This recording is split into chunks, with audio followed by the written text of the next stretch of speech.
I started working in 77, I was a child, I was 21 years old. And when I got to the park, you have to think about this now, Mammoth Cave National Park is a park that's unusual compared to others in the fact that we have a resource that was toured for 125 years before it got National Park Service status. So you started guided cave tours in 1816, and 14 months would be 200 years of guided tours in Mammoth Cave. So most of the guides in the 19th century were black. They were slaves or descendants of slaves, and they were all men. We didn't have any women in Mammoth Cave until the 1960s, guiding cave tours. So I was on these tours learning from a bunch of white guys about our history. And since Mammoth Cave was created in 1941 as a park, a national park, all of the history was being handed down pretty much through oral tradition, from white man to white man to white man to white man.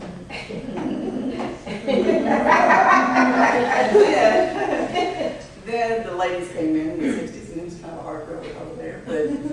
But the women came in before the black guys did, back into the guide force.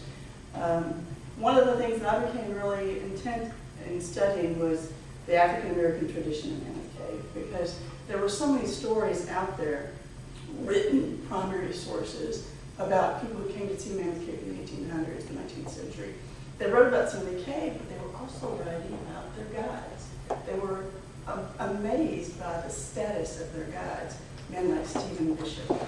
And occasionally I'd read another name like Matt Bransford or Nick Bransford.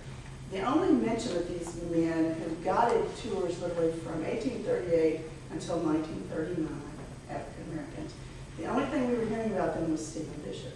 I started doing some original research, and I went over to our archives in the park, and there were photographs and drawings. But get this, every drawing or photograph I saw, whether it was of somebody with a horse in the picture or somebody with a Model T in the picture, if it was a black man, it said Stephen Bishop. If it was black, he had to be Stephen Bishop lived a long time, apparently. And actually, in truth, he died in 1857 when he was 37 years old. Wow. And I started reading about the Bransfords, and I kept thinking, there have to be descendants of this family somewhere. And I met a man named David Bransford in Glasgow. He came out to the park every once in a while. That's how I met him. He was on a visit to the park. He'd grown up at Mammoth Cave National Park, grown up prior to National Park Day. And he had children. He had sons, and it became my dream to research as much of this history as I could, give the Mammoth Cave story back to the Bransford family, back to the Lively family, and the other families who had guided at Mammoth Cave and had lived there prior to MPS, and maybe even eventually find a way to get another Bransford on the guide roll. I met Jerry. He was working at the time at Dow Chemical. I always say that, Dow Corning. Dow Corning, if I remember the dinner word, I'll keep on. So he was still working, and I was saying, when you retire, you need to apply. And so he did apply. The first time he applied, I couldn't reach him on the register. You know what that's like? You got some people like tired, you can't reach them. And then the next year, he got his daughter to help him with his application. So, anyway, I was able to pick Jerry up. And now, I've gone from being a white woman trying to share this black history, this African American story, to having a member of the family, so that you actually have this visual, human breathing link to an important story. Wow. I'm going to shut up and let my man Jerry go.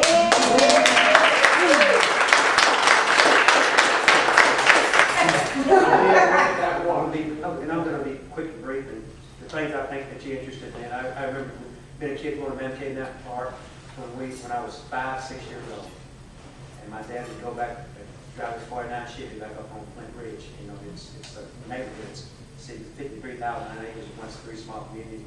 I didn't understand it. My father was going home. We'd drive up on the Flint Ridge and drive down an old country lane where he was raised. And he'd say, boy, that's where the schoolhouse and church was. I always think it was demolished by then. And if you go down through those woods, there's have to be a cemetery down there where my parents were buried. But see, I was too young to understand that he was coming home. It was an outing for me at Mammoth Cave National Park on the 4th of July Memorial Day weekend. And then we'd always drive down the historic entrance, and we'd unload 49 Chevy, and we'd be having a picnic there. And all the white guys would be coming up dressed in the national park uniforms, and Daddy would be sitting there telling us those early days story. The son I used to run down through the woods here, not baptized in the Green River, but you know, they never knew who we were. Wow. They never knew who we were. And I knew that I had a link to Mammoth Cave, but I only knew the third and the fourth generation. There was other generations behind that, you see. So in 1975, I had a driving ambition to know more about what I knew was back in there, but I really didn't know where to start. So I go to Park City, Kentucky, where my dad's oldest brother lived, and I knew that he had been a guide at Mammoth Cave at an earlier time. His name is up in Gothic Avenue, Park Nebraska, 1925. But he was sick and somewhat depleted and wasn't able to tell me. He was about to go to sleep, so he wasn't able to tell me too much about it. And then there was about 15 years that things were just kind of stalemated. But then a person named Pat Davis came from Dallas-Fort Worth, Texas area, and she was heir to Thomas Bransford, the slave owner, who was Matt and Nick's owner and Matt's father. So she comes to Nashville, Tennessee to Grand Ole Opry. She knew that she had Glasgow, Kentucky ties going back before the turn of the century. So she goes to Glasgow, Kentucky, looks in the phone book, and she sees David Bransford, my father. And she says, Mr. Bransford, she says, I know that we have ancestral ties and we're Caucasian family that originated from Glasgow, Kentucky. Would you like to talk? And he said, well, I'm getting older, but I have a son up in Glendale, Kentucky that's interested in history. It seemed like me, he's trying to find out more about the family. So we started to talk. We've talked on telephone for 24 years. But we recognized that we have the same great-great-grandfather who was Thomas Bransford, the white gentleman that you see cornered on the picture up there. And she has in her possession the original record slave books. Wow. It's been in their family since back in the early 1800s. And Mary Jane Eubanks was Thomas Bransford's bookkeeper. And I wish you could just see the penmanship. Talks about Matt getting bought to Mammoth Cave in the 1830s, and he was leased to an owner of the cave for $100 a year. But what's most mysterious about it, he seemed quick to say that I'm going to Mammoth Cave to see my boy.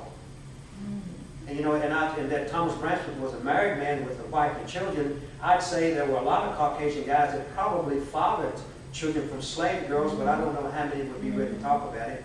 And there's also things in the book that his mother, little Hannah, says, my boy, Matt, brought some stuff from Mammoth Cave, and nobody better never bother my rocks. You see. So what's so interesting about it is that that teenage boys. Now Nick was brought to Mammoth Cave at about the same time. Nick is in the center right there, and he's more African looking, and so he's not mulatto like Matt. They would sit there as brothers, but we recognize that they only shared their owner's last name. But what amazes me is that teenage boys in slavery were guiding the best educated, most affluent people from around the world. Where else would you find a place in the world that slaves, that the owner of the cave would rely on slaves to safely guide folk on tours, much longer than the tours we have today. And it just seemed like the doors and the pathway continued to get broader, and the road kept getting longer until finally, here I am, a seasonal employee at Mammoth Cave National Park. Actually working for somebody 30 years, going to work for somebody else at 50, 60. and so it just, They're doing quite well. Yes. Well, you know, it's kind of emotional for me because to me, it's a rebirth, an opportunity to meet, to follow in the footsteps of some old kinfolk who were there long years ago. It's also a chance to meet, salute, and pledge allegiance to those folks who worked there for so many years. I've had kinfolks that worked there for so many years, and they were sent away, everybody who, just like they never existed. And had I met with people like Joy Lyons, some of the things I wouldn't know, and some of the things that I did know would largely remain untold. And that's the big thing, is not losing it. Not losing the story for the National Park Service, but not for that family either. It was lost on them. And you think of from 1838 to 1939, 101 years, there was never a day that there wasn't a transferred man guiding Geechee. That's one heck of a heritage. And it's being lost. And that's not very much. Wow. And does Jerry have children? Yes. Have a daughter. And Barbara does too.